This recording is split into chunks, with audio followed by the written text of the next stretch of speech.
Hello, all. Welcome to my Gravity Room. My name is Andrea, and I'm not a professional YouTuber. I am just an ex-painter and sometimes illustrator and storyboard artist that happens to have a pretty big affinity for Dragon Ball. And today I'm going to review Chapter 78 of Dragon Ball Super. So Maki is riding in, and she notices that those three have stopped fighting. So Elec is sending them off. Elec is persuading him to go for this wish, and I've been postulating this now that he's the strongest one. Gas, doubtless. I mean, that's been implied a lot of times, and so it only makes sense that they would put all of their bets on him, make him the strongest. By the same token, I think that if you can make anybody the strongest in the universe, it shouldn't matter where their strength is right now. They could be completely weak. If you make him the strongest in the universe, what's it going to matter?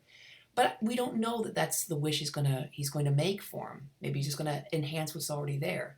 After all, wishing to be the strongest in the universe takes quite a toll, quite a sacrifice. Granola is understandably pissed off that Manito knew the whole time that Elec had killed his mother, and he's been working for them the entire time. He says, you gotta understand, it was the only way for us to survive. I called it. I got my last review of Chapter 77 out completely late. I ended up uploading it on the very day that Chapter 78 rolled out.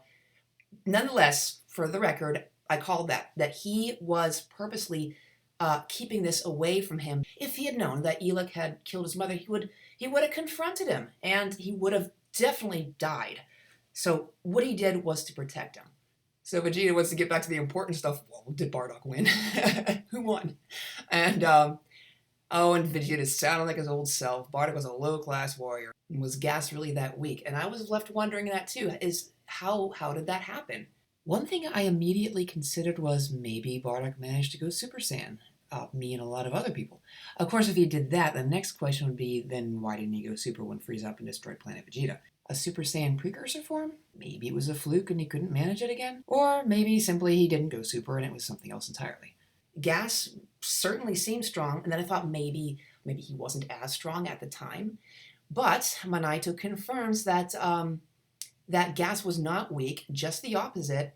He said he was very strong, and then the sky goes black, and we all know what that means. Uh-oh, and Elec has summoned the dragon, and he's gonna make that wish. Dun dun dun! Granola says he knows that power. All that power is blowing him back, and here comes the big reveal.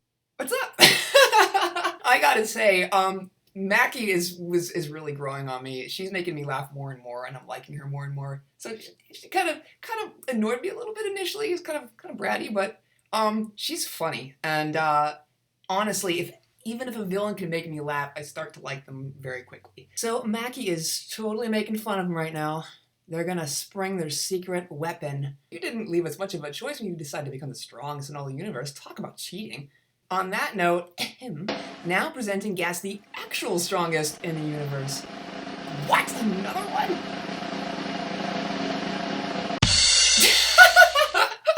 This was like one of my favorite parts. We have that quintessential full page reveal of the terrible villain, and then we got his cohorts on the side cheesily presenting him.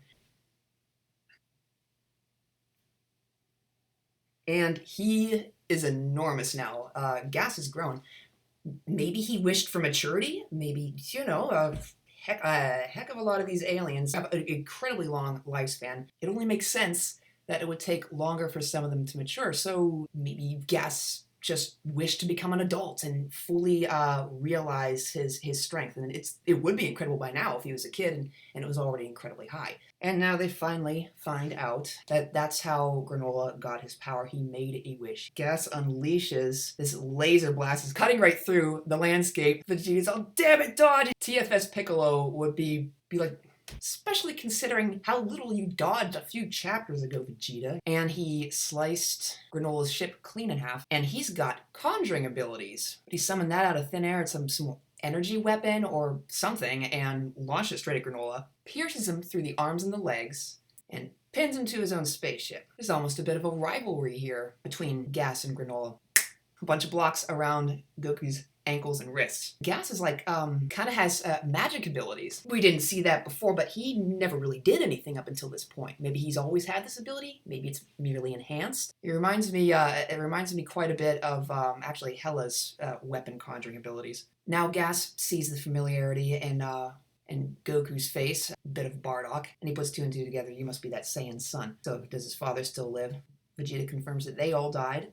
Only a few members of our tribe survived the purge. And the Heaters are going to finish off the Saiyans. So he's conjured an axe, and he looks like he's going to straight up decapitate Goku. Oof.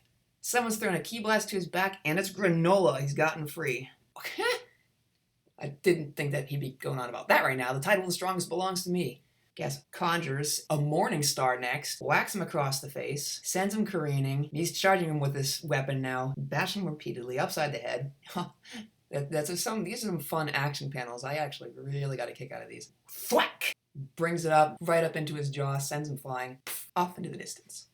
So while they're fighting, Manito's come up, and he was able to dissolve this cube, and one by one he's doing that. And I heard some arguments like, well, geez, if he's the strongest in the universe, how come this old Namekian is able to do this? It makes sense to me. It's one conjuring, and it's magic. And okay, we didn't confirm it's magic, but I'm convinced it is. And Namekians have magical abilities. This is something that they can counter with. They can't fight him. He could at least neutralize some of these weapons and objects that he's conjured. So Manito's going to heal him, and he asks him to save Granola for him. And of course, Goku is not one to hold a grudge. Sure, yeah. Granola is continuing his fight with Gas. He's demanding to know why the heck did they let him live. And Gas says he'd made a name for himself as a bounty hunter. Elix said it would be a waste to kill such a resource, so he decided to hire you instead. And then we dip into this flashback. The moment that Gas said those words, I immediately thought of Vegeta's situation when he was a kid. That's essentially what Frieza did. He spared Vegeta, hired him instead, and wiped out the rest of his people. So here we're flashing back to when Granola was a little kid. And he's training, practicing his aim, really good at what he's doing, and he's impressing some onlookers. And apparently he's been kicking ass and taking names already, hunting people down. So the onlookers are the Heaters. Elix is taking an interest in him. Manito is immediately on guard, understandably. Why are you here, Elix? You can't take Granola. Elix tells him he can't do anything about it. He's right. I mean, they vastly overpower them. And here everything is all confirmed here about why Manito kept the truth from Granola. So Elix says, I'm guessing you didn't tell him I killed his mother. And Granola says if the boy knew the truth, he'd run some half-baked plan for revenge and he'd get himself killed. That's exactly what I was saying. So Elix calls Granola over and he offers him a job, tells him he'll be paid, and convinces him that this will help his guardian Manito out and help move him out of this rickety old shack. And now this is what makes a lot more sense after Granola made the wish to become the strongest and Manito says, I've upended his life again. That makes a lot more sense. It's not just because of the truth that he kept from him about who really killed his mother. It was because he handed him over to this guy. He let him go work for him. And Goku says, you did it so you two could survive. You didn't have much of a choice. They're the bad guys here. And I couldn't help but think again of Vegeta's childhood, the parallel. And Manito is really struggling to heal Goku's few wounds. And then that gives Goku an idea. Hey, Vegeta, don't you have the other senzu bean? We've forgotten all about this. I assumed that it was a write-off because the last thing we saw I know that he had that extra sensu in his armor, but the last thing we saw him wearing his armor. It was half of it was gone when he was fighting with Granola. So right then I figured, well, it's gone, and Vegeta just tossed the rest of it away because it would have fallen out. And Vegeta has a rare dopey moment. He's like, yes, but it's stored in my armor, which I tossed away. Goku's like, what the heck, Vegeta? This is like the only time that Goku is berating Vegeta for being a freaking forgetful idiot. And just then, boom, disrupting a potential argument. There's a giant explosion and Granola goes tumbling forward. KO. Goku tells Vegeta to go back and find his armor. Frickin' idiot. I want to do a whole other video about Vegeta's sloppy fighting tactics while in this mode, this fighting mode. He is like the complete opposite of how he handles things. Even in Super, he reaffirms that he's not one to relinquish control. That's not the kind of guy I am. It's exactly why I think he's had such trouble becoming a Super Saiyan. So Goku tells him to go and eat the senzu bean as soon as he can find it. It's Vegeta's turn to tell Goku not to die.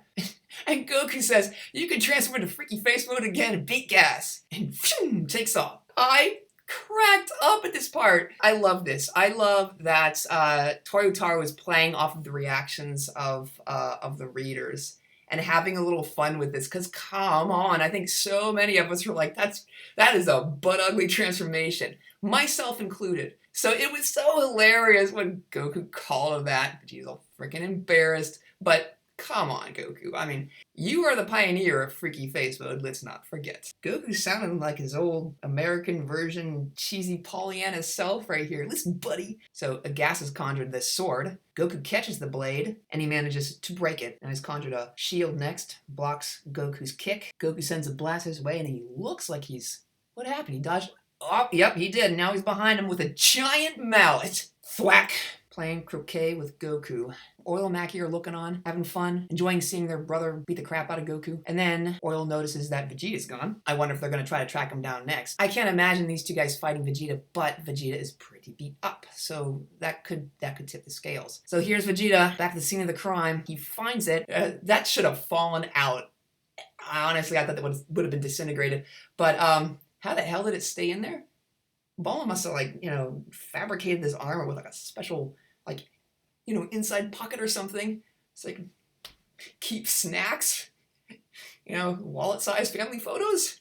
So Vegeta grips it in his hand and stands, and he is not taking it right away. So Gases, what did he throw at Goku? Whatever it is, it hurt. Goku's having some trouble here. He was only partially healed, and he's getting beat up really fast. So what the heck is the holdup, Vegeta? Vegeta's standing over Granola, and he offers him the beam. Is that strategically a good idea? Because, yes, he's the strongest, but Vegeta's really on par, and if he takes it, he can get the Zenkai boost. Granola asks him, why the heck didn't you take it before? Vegeta's all, and take the coward's way out? Never. I know, a lot of people are arguing, why that doesn't make any sense. The Saiyans have used beams plenty of times when they need to. When they need to. That's the thing. It's that's their call when they feel it's really time to take the thing. This isn't the first time Vegeta refused taking a beam. And he's groused before when he has to concede that he does need to take the beams. I hate these damn things. He hates having to know that he is at a point where he needs one of these. He grabs him by the lapels, and Granola's getting scared. Vegeta's getting too intense for him again. He is desperate that Granola goes and does this. In a way, it's almost like he's screaming at him to get his revenge before Goku swoops down and snatches it out of his maw, because that's what's gonna happen if you sit on your laurels too long. If he didn't see a lot of himself in Granola before, and I felt he really did, he totally does now after hearing what his history is like. Their childhoods are almost mirror versions of each other. I know who you are, boy, because you're me. Now, as to what's gonna happen next, if somebody doesn't eat that bean soon, I think Oil and Mac are going to swoop in and disrupt things. So they could end up destroying the bean, and they're going to have to continue fighting. Vegeta and Granola are going to have to continue fighting, compromise as they are. Goku's growing weaker. Where we're going to go from now? I have some thoughts on some moments that could happen. Maybe Manaito could end up giving up his life in an effort to restore the energy of one of the injured characters, or maybe several. Would be a bit of a redemption for him, I think, because he was unable to save Granola's mom from her injury to the heart. It takes a lot out of him to heal even small wounds, and this suggests that he could heal a terrible injury if he gave up everything he had. Of course, if he did, no more Dragon Balls.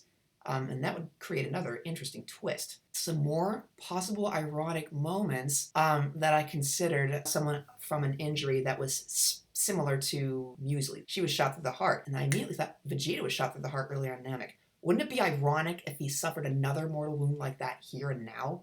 Wouldn't it be ironic if a Namekian of all things, saved his life and again died on his account. And it would be ironic for Minato too to heal up a wound like that because he failed to do so before. This fight is not going to be over in the next chapter, I'm pretty sure. I'm guessing that all three of our guys will have to team up to beat the Heaters back. As to who is going to land the killing blow, I hope it's Granola. I strongly feel, though, that his revenge will be postponed. I think that the Heaters are going to either fall back and have to deal with Frieza, maybe leave to deal with him, or they'll win this round and leave to deal with Frieza under the belief that Granola and the two Saiyans are dead. I can see that happening because that's not the first time that's happened, certainly. In the Moro arc, Moro did just that. He sucked out just about all the energy of Goku and Vegeta and he left. They were basically dead, but not dead enough. So that's chapter 78 of Dragon Ball Super. I'm looking forward to chapter 79. Please do leave your comments below on the video and any thoughts on the chapter, and thank you for watching.